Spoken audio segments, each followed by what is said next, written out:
हम देखा काम कर देखा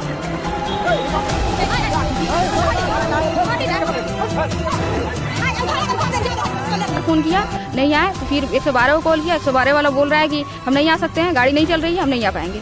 फिर मैंने थाना पे गया, थाने वाले बोल रहे बल का प्रयोग करना पड़ेगा। क्या बल का प्रयोग करें? लाठी फटा चलाएं हम? मेरे घर में आदमी है लाठी फटा चलाने के लिए? बताइए, सिस्टम चुप है।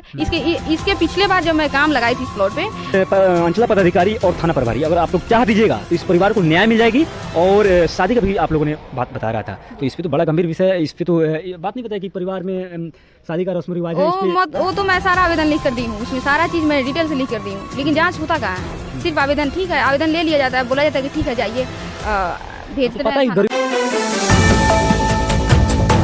नमस्कार, आप देख रहे हैं हर्ष संभव तक न्यूज। तो हमारी उपस्थिति पूर्वी चंपारण के पिपराकुटी प्रखंड अंतर्गत ये जो पंचायत है बीर छपरा पंचायत के वार्ड नंबर 10 में हमारी उपस्थिति है। वार्ड नंबर 11 में हमारी उपस्थिति है। और मैं जिस जगह पे उपस्थित हूँ, हम लोग लगातार ग्राउंड के मुद्दों को दिखाने का प्रयास करते हैं। और जिस परिवार के साथ हमारी उपस्थिति है, पीड़ित परिवार है। पीड़ित परिवार क्यों है, क्या पूरा मामला है, इन लोगों से हम लोग जानने का प्रयास करेंगे। और सिस्टम से भी हम लोग आग्रह करेंगे, पहले इन लोगों से हम लोग पक्ष जानना चाहते हैं कि पूरा मामला क्या है और पीड़ित ये लोग कब से है, ये समस्या कब से ये लोग जूझ रहे हैं। सबसे पहले तो ये जो आप लोग बता रहे हैं पूरा मामला क्या है, थोड़ा सा डिटेल में बताइए। सर, जैसे कि ये जो ज़मीन है वो खतियानी ज़मीन थी। मेरे दादा को जो हिस्सा मिला हुआ था वे मेरे दादी के नाम मतलब किए दस्तावेजी। अब वे लोग जो मेरा पटदार है, खतियानी ज़मीन था? हाँ, खतियानी था। उसमें हिस्सा कितना था? वो मतलब टोटल रकबा उसका एक कट्ठा 19 दूर था, यानी 19 जी। तो उसके बाद क्या हुआ कि उसमें से मेरे दादा का आधा शेयर बन रहा था। तो वे क्या हमेशा झगड़े लड़ाई करते रहते थे। वे लोग फटवारा डाल करने के लिए रेडी नहीं है। तो फिर क्या किए कि हम लोग बहुत सारा वकील हर जगह मिले, कोर्ट कचहरी मिले, गए आए। तो वहाँ से बताया गया कि मतलब फटवारा डाल नहीं कर रहा है तो फिर आप उसको दस्तावेजी कर लीजिए। फिर हम लोगों ने उसको दस्तावेजी कर लिया। अब ये शुरू से विरोध करता है, 1964 का पंचनामा बताता है। तो खतियान के आधार पे इसमें 2 हिस्सा लगा जी, आपके मानने जी से? जी, हाँ, मौखिक लगी। हाँ, जैसे कि आप तो जानते ही हैं कि गांव समाज में जो भी है आज तक मतलब कोई तो फटवारा डायल करना नहीं चाहता है, कोर्ट कचहरी के मामले में उलझना नहीं चाहता है। तो फिर मतलब हम लोग को भी उसी तरह हिस्सा मिला हुआ था, मौखिक ही। हाँ। कितना उसमें आपका शेयर था? उसमें मेरा 19.5 दूर। 19.5 जी, मेरे दादा को मिला था, रूपनारायण प्रसाद को। जमीन कहाँ है? जमीन यही है, यही जमीन है? जी जी। तो आगे इस पे क्या आप लोग चाह रहे हैं? जैसे कि हम लोग मतलब घर बनाना इसमें है, शादी है नवंबर में। तो हम लोग जब भी घर बनाने जा रहे हैं तो वे लोग आ रहे हैं, मारपीट कर रहे हैं। उसमें लगभग 10 लोग हैं। जैसे कि 10 लोग के साथ गैंग बनाकर भी आते हैं वे लोग। मैंने इसकी सूचना अपने स्थानीय थाना पिपराकोठी को भी दिया। मतलब लगभग मेरे पास 10 या 15 आवेदन थाने पे जमा है। 10-15 से अधिक अभी मेरे पास है। अगर कहेंगे तो हम बता देंगे। यहाँ से थाना की दूरी कितना है? मतलब वही 1 किलोमीटर से तो कम ही है जी।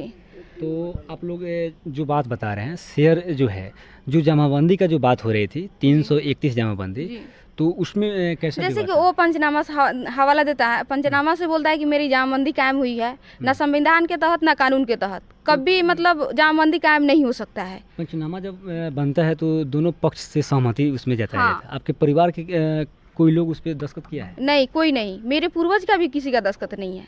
1964 का वो पंचनामा से दावा करता है।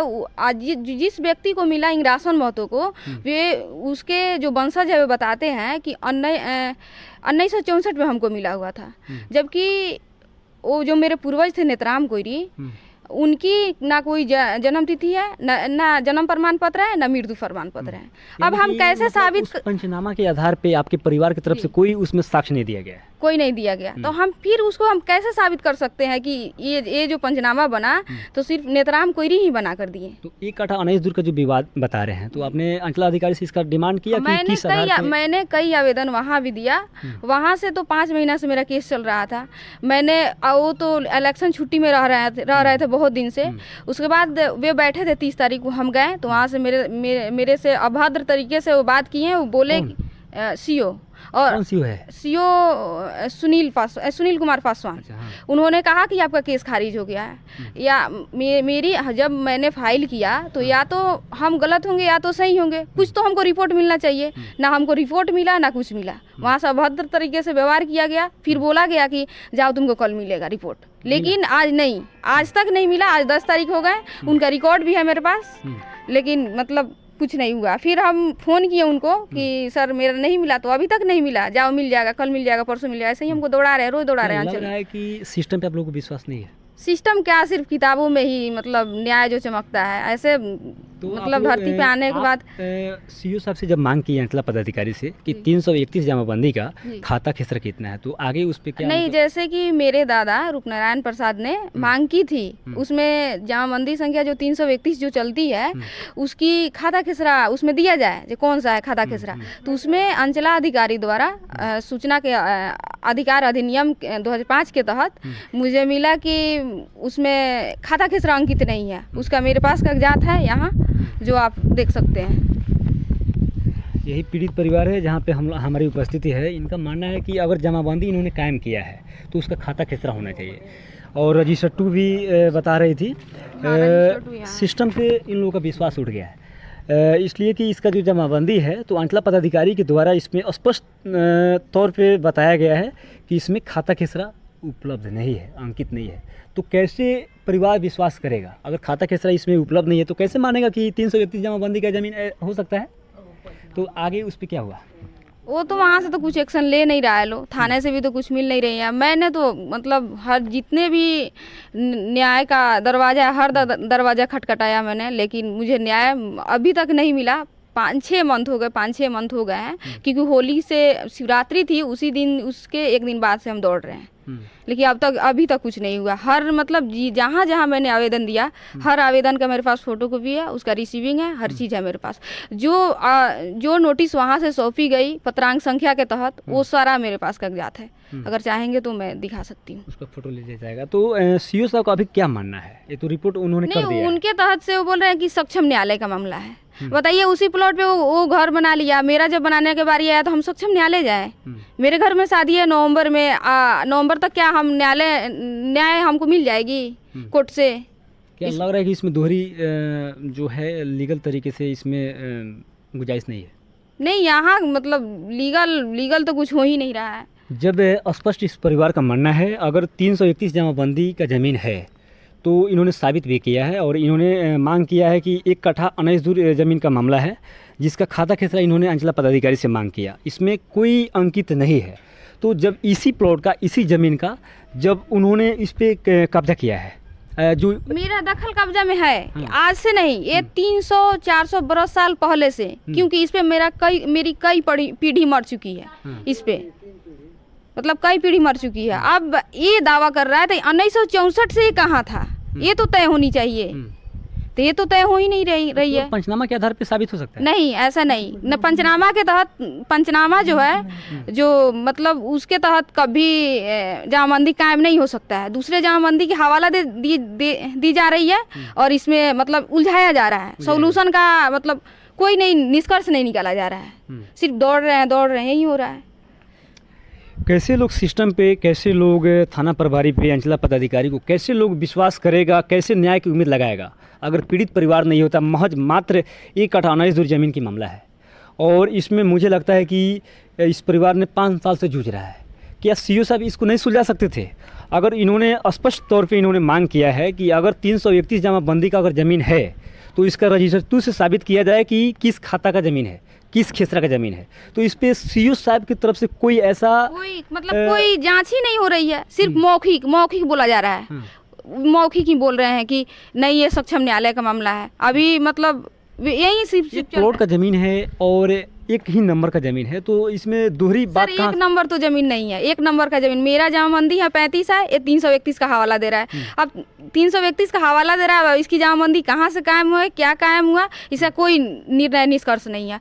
और आगे बात की, मैंने RTI से मांग भी किया, 2 नहीं, अपने घर के मेंबर के मतलब 2-3 मेंबर के नाम से मांग की थी कि इसमें जो जमाबंदी बना तो किस तिथि को बना, किस आधार पे बना, इसका बनने का क्या कारण है, इसका मतलब किस दस्तावेज या जो भी मतलब किस कागजात के आधार पर बना हमको दिया जाए, लेकिन उपलब्ध कराई जाए, लेकिन मुझे उपलब्ध नहीं कराया गया। उसके लिए मैंने फर्स्ट अपील किया, फर्स्ट अपील भी इनके पास आया, मैंने SDM को किया था, वहाँ से मैंने पता किया तो यहाँ भेज दिया गया, वहाँ से हमको पत्रांक संख्या दिया गया, यहाँ से मैं आकर बोली कि मेरा क्यों नहीं मिल रहा है जवाब, तो ये लोग बता रहे हैं ठीक है मिलेगा, जाइए आप सेकंड अपील कर दीजिए। क्या ही मतलब सिस्टम पे ध्यान क्या बोलते हैं उसको, कानून पे क्या ही दिया जाए ध्यान कि आप अब यहाँ जिस इस सत्ता पे जो भी बैठे हैं अधिकारी या जो भी नेता, उनको तो ये भी देखना चाहिए कि हम नियम कानून निकाल दिए, हम जो भी है हम निकाल दिए। 2005 सूचना के अधिकार अधिनियम के तहत हम 2005 के तहत जैसे कि है कि हमको मतलब कोई भी आम आदमी मतलब किसी भी ऑफिस से किसी भी अधिकारी से अपना मतलब रिकॉर्ड निकलवा सकता है, कोई भी दबा हुआ रिकॉर्ड, लेकिन मेरा रिकॉर्ड क्यों नहीं निकल रहा है, क्या सिस्टम है? वे बोल रहे हैं लग रहा है कि मैटर को दबाया जा रहा है, मैटर को दबाया जा रहा है। वे बोल रहे हैं सेकेंड अपील कर दो, सेकेंड अपील करने के बाद वही होगा कि हो जाएगा। सेकेंड अपील में तो वहाँ तो जल्दी सुनवाई नहीं होती है, 3-3 बरस 4-4 बरस लग जाते हैं, फिर मेरा सिस्टम वही उसी तरह रहेगा क्या? यही हो रहा है मेरे साथ। अब ये डर ही नहीं रहा, इनको डर का भय ही थोड़ा भी भय नहीं है कि हम डरे। देखिए सबसे बड़ी बात है, अंचला पदाधिकारी पे सवाल उठता है। अगर परिवार अगर पीड़ित नहीं होता तो आपके पास नहीं जाता, पहली बात। और इस मामला को बेहतर तरीके से इन लोगों का मानना है कि दबाया जा रहा है। तो अंचला पदाधिकारी से हम लोग मांग भी करते हैं, हर संभव तक न्यूज़ चैनल के माध्यम से हम लोग लगातार दिखाने का प्रयास करते हैं। ये वीडियो जो भी सिस्टम पे जो भी पदाधिकारी हैं उन लोगों के पास इस वीडियो को भेजा जाएगा, लेकिन लास्ट में थाना प्रभारी और अंचला अधिकारी यहाँ के लोकल हैं पदाधिकारी, उन लोगों से क्या अपील कीजिएगा?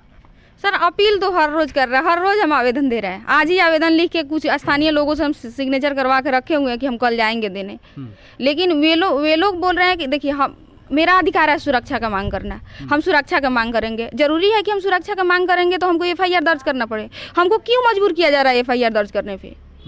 ऐसा वाला यहाँ थाने पे ऐसा वाला प्रावधान है, मतलब ये तो है नहीं अपनी मर्जी से हम FIR दर्ज कर सकते हैं, लेकिन ये लोग हमको मजबूर कर रहे हैं कि तुम FIR दर्ज करो। आवेदन देने के बाद वे जाँच नहीं करेंगे, आकर जाँच के बाद अगर वो नहीं मानता है तो उसका निष्पक्ष निकलेगा ना। नहीं, कल मैंने 2 बार फ़ोन किया, नहीं आए, तो फिर 112 को कॉल किया, 112 वाला बोल रहा है कि हम नहीं आ सकते हैं, गाड़ी नहीं चल रही है, हम नहीं आ पाएंगे। फिर मैंने थाना पे गया, थाने वाले बोल रहे हैं बल का प्रयोग करना पड़ेगा। क्या बल का प्रयोग करें? लाठी फटा चलाएं हम? मेरे घर में आदमी है लाठी फटा चलाने के लिए? बताइए। सिस्टम चुप है। इसके पिछले बार जब मैं काम लगाई थी इस प्लॉट पे, तो थाना से बोला गया कि कुछ दिन रुक जाओ, तुमको हम नोटिस जारी करवाएंगे पंचायत के लिए। तो मैं रुकी, 24 दिन रुकी थी। 24 दिन के बाद मैं फिर गई तो बोला जा रहा है कि अब उस तुम्हारा ज़मीनी मैटर है, हम क्या करें। थाने पे जाते हैं, थाना बोलता है तुम्हारा ज़मीनी मैटर है, हम क्या करें। CO के पास जाते हैं तो ये बोलता है तुम्हारा पर्दार मार रहा है, तो हम क्या करें। तो इसका मतलब वे लोग किस लिए यहाँ बैठे हुए हैं? देखिए तमाम ऐसी चीज़ें हैं जो इन्होंने अपना बात रख रहा है, और ऐसे भी सवाल हैं कि अगर इसमें अंचला पदाधिकारी का सबसे बड़ी लापरवाही माना जा सकता है। जब इन्होंने मांग किया तो आखिर उसमें जब स्पष्ट नहीं है तो इस पर कार्रवाई क्यों नहीं हुआ? अगर थाना प्रभारी को इन्होंने सूचना दिया तो उस पर कार्रवाई क्यों नहीं हुआ? ये गंभीर विषय है। और सबसे पहले तो मैं जिला पदाधिकारी से इसका मांग करता हूँ कि इसका अविलंब प्रत्यक्ष दर प्रत्यक्ष इसका जांच हो और इस परिवार को न्याय दिलाने का आप लोग प्रयास करें। देखिए कल ये लोग क्या कर रहे हैं, कल प्लॉट पे मैंने क्या, वे लोग मना कर रहे थे आकर, तो मैंने क्या किया कि हम प्रूफ क्या देंगे, तो हम वीडियो बनाना शुरू किए। जब वीडियो बनाना शुरू किए तो देखिए एक ऐसे नंगा हो रहा है,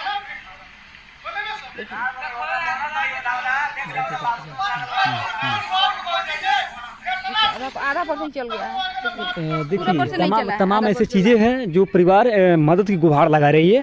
मैं अंचला पदाधिकारी से और जो भी थाना प्रभारी हैं, इन लोगों से मैं मांग करता हूं कि इस परिवार को न्याय दिलाने का सहयोग करें, क्योंकि जो अपना पक्ष इन्होंने बता रहा है, लीगल तरीके से अपना पक्ष बता रहा है। अगर आप लोग जाँच कीजिएगा पूर्ण रूप से तो इसका दूध का दूध और पानी का पानी साफ हो जाएगी और इस परिवार को न्याय मिल जाएगा। क्योंकि आप लोग सिस्टम पे हैं, ये परिवार जाएगा कहाँ?